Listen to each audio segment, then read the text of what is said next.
Welcome back to Inspired Managers. Today, we're diving into a powerful book, Control Your Mind and Master Your Feelings by Eric Robertson. This book is a guide to emotional intelligence, mental clarity, and leadership effectiveness. Let's explore how mastering your mind and emotions can transform not only your personal life but also your leadership style. Eric Robertson is a writer and researcher focused on psychology, mindfulness, and self-improvement. His work bridges neuroscience with practical strategies, teaching us how to rewire our thought patterns and respond more wisely to emotions. This isn't just theory, it's practical science you can apply in your daily life as a leader. In the book, Eric Robertson highlights that overthinking is one of the biggest obstacles to mental clarity and emotional balance.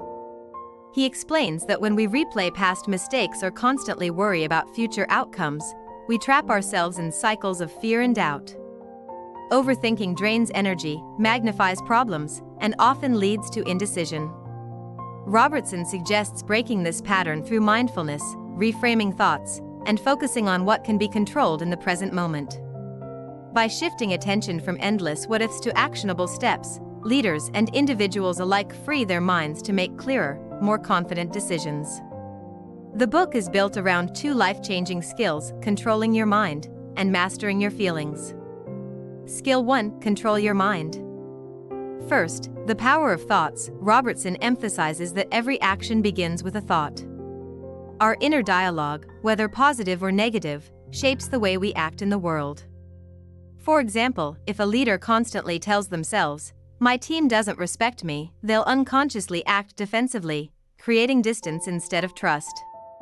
Instead, reframing the thought to, "I'm building respect by listening and guiding my team," changes behavior and outcomes. Second, mindfulness and awareness. The book explains that most people live on autopilot. The practice of mindfulness, being fully aware of what you're thinking, helps interrupt negative cycles. Practical step: spend 2 to 3 minutes in silence during the day, simply observing your thoughts without judgment. This tiny pause reduces reactivity. Third, reprogramming the subconscious. Repetition is key. When you replace old limiting beliefs with empowering affirmations, your subconscious begins to support your goals.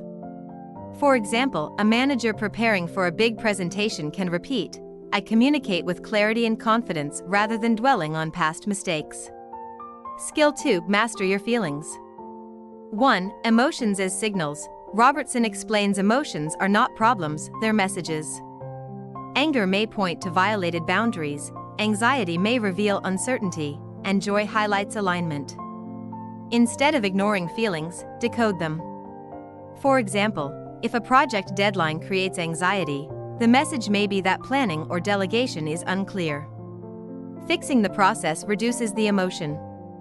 2. The pause response. One of the strongest tools is learning to pause before reacting. When we respond instantly out of anger or fear, we often regret it. Taking a deep breath shifts control from the emotional brain to the rational brain. Here is leader example: instead of snapping at an employee's mistake, pausing allows the leader to turn the error into a coaching moment. 3. Emotion regulation tools. Reframing. View challenges as opportunities to grow. Anchoring calm. Recall a memory where you felt confident and use it to stabilize emotions during stress. Gratitude practice. Shifting focus to what's working reduces negative emotional spirals. Skill 3: Connection between mind and feelings. Thoughts and emotions feed into each other. Negative thinking triggers negative feelings, and negative feelings fuel negative thoughts. Robertson teaches breaking this cycle by consciously shifting either side, thoughts or emotions. For example, a leader worried about budget cuts may spiral into fear. Instead, focusing on "what can I control today?" creates clarity and reduces anxiety. So, how can managers and leaders actually use these tools in the work life? Here are 6 practices you can try. 1. Mind awareness journaling. Write down recurring thoughts daily. Spot hidden patterns, like "my team is disengaged." Use the insight to address root causes. 2. Pause, reframe, act. Pause before reacting, reframe the situation, then act with clarity. This builds trust and psychological safety in your team. 3. Visualization for success. Before big meetings, imagine success in detail: your calm presence, engaged listeners, and positive outcomes. The brain rehearses what you visualize. 4. Team emotion check-ins. Start meetings with a quick mood scale. If several members report low energy, adjust priorities or offer clarity. This normalizes emotional awareness. 5. Anchoring calm. Recall a moment of confidence and anchor it with a gesture, like pressing your fingers together. Use it in stressful moments to stay composed. 6. Gratitude and recognition. End each week by sharing team wins. Recognition reinforces positivity and strengthens motivation. Here are the timeless lessons from this book. Your mind is a tool, don't let it control you. Feelings are information, not identity. Leaders who regulate emotions inspire trust and stability. Change starts from within. Master your inner world, and the outer world follows.